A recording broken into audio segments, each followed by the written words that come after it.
Chapter 11.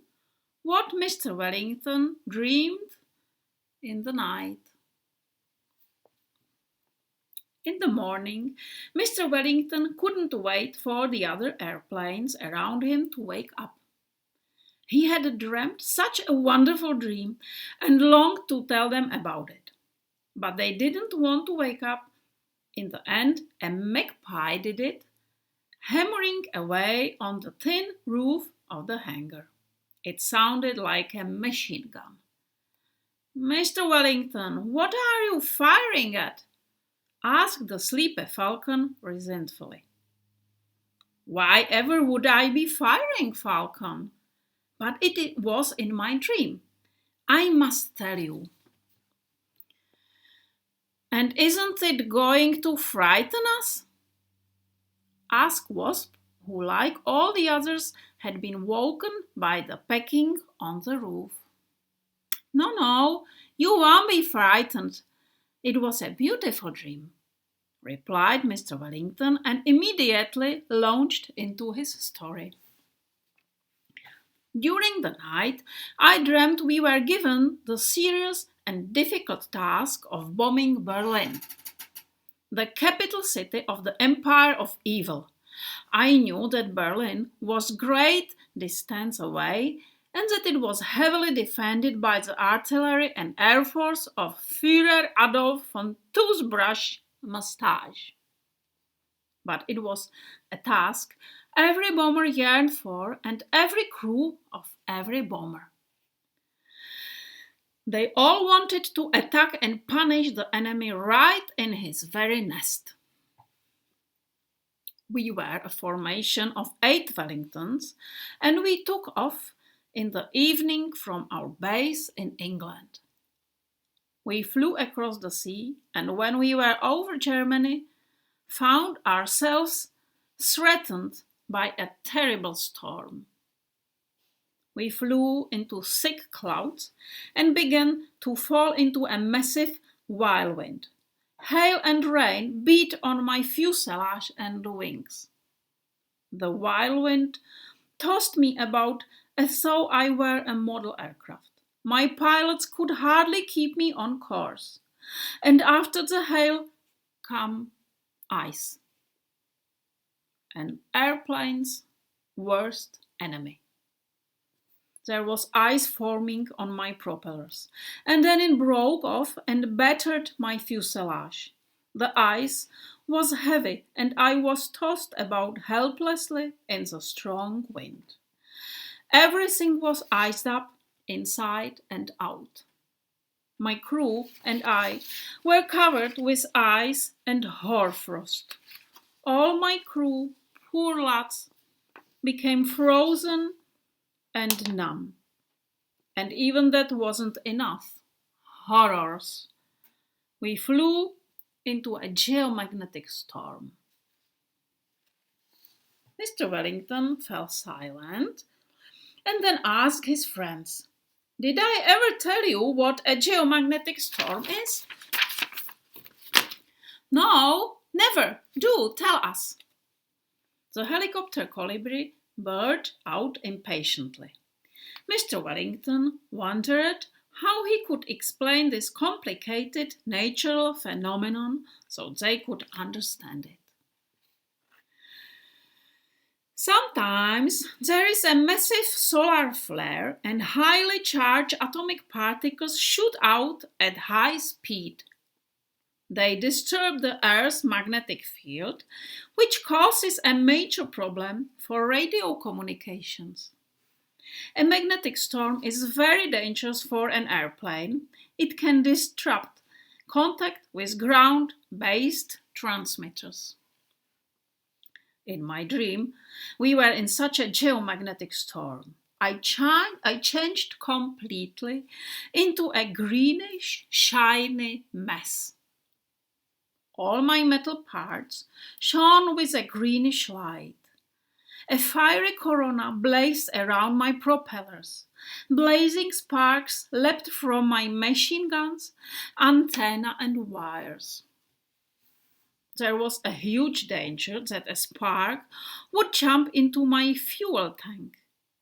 then I would explode with all my crew. Mr. Wellington, you were saying it was a beautiful dream.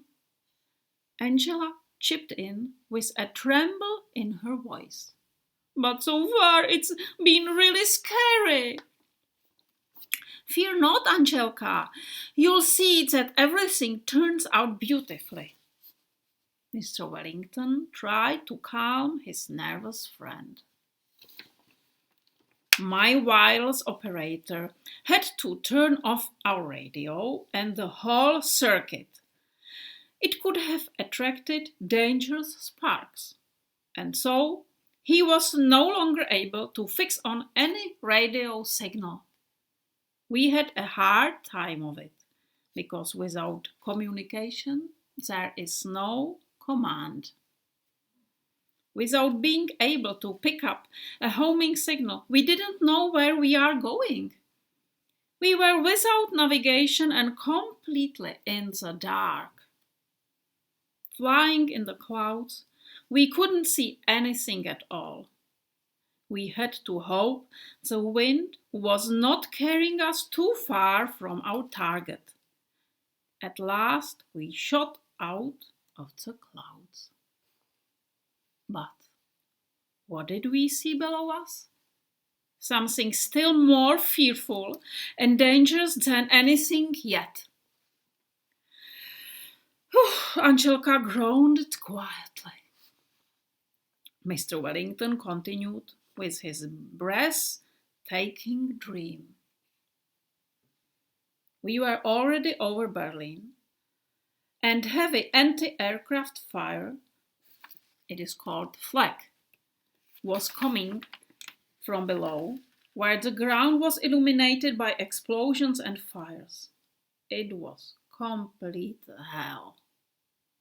German searchlights were roving the sky searching for our bombers. Then they directed a barrage of flak at us.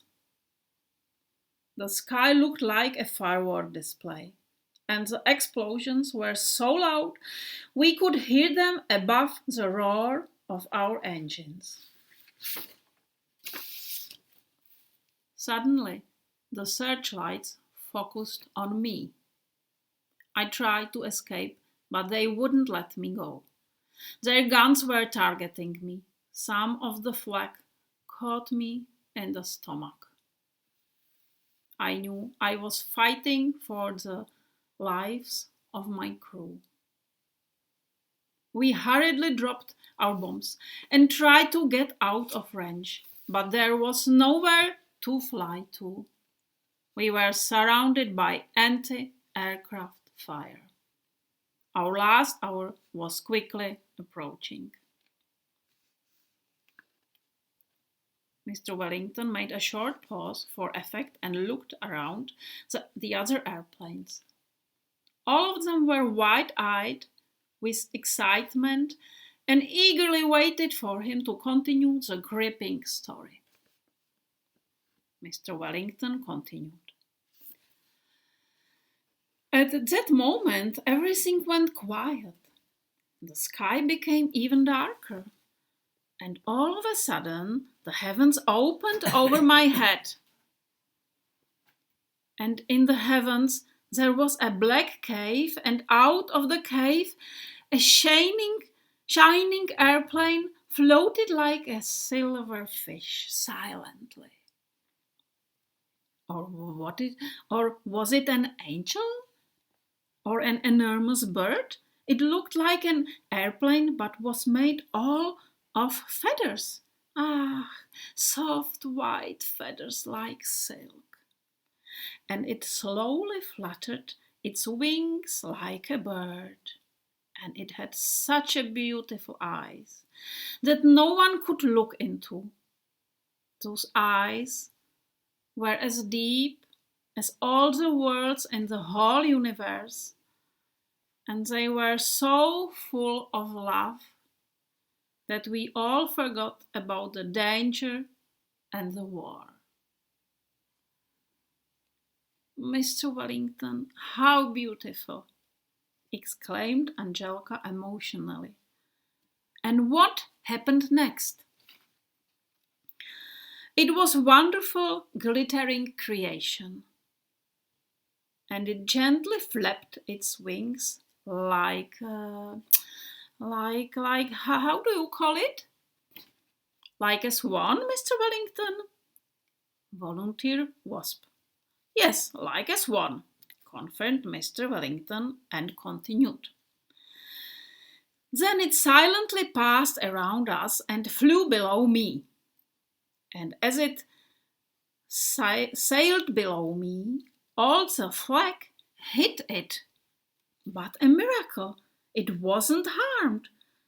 The flag bounced off it as though arms, if it was armed. There was not the slightest damage, and so my boys and I were saved. The other Wellingtons, however, were still under heavy anti-aircraft. I looked up to see if there might not be another cave in the sky with another magic airplane. Nothing.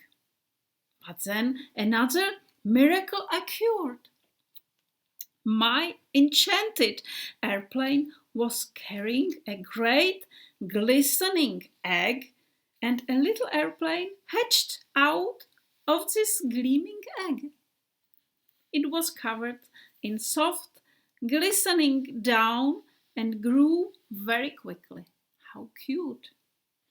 In a second, it turned into another enchanted airplane, as big as mine, which immediately flew under the Wellington, flying behind me, and saved it from the flag. My beautiful magic airplane dropped so many eggs that each Wellington had his own savior. And so our entire squadron was saved. And then I woke up.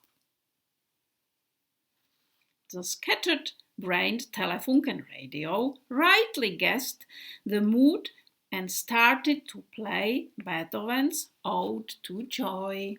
Mr. Wellington smiled blissfully, and though he were still basking in the wonderful experience of his dream. But then he sighed. What a pity! It was just a dream.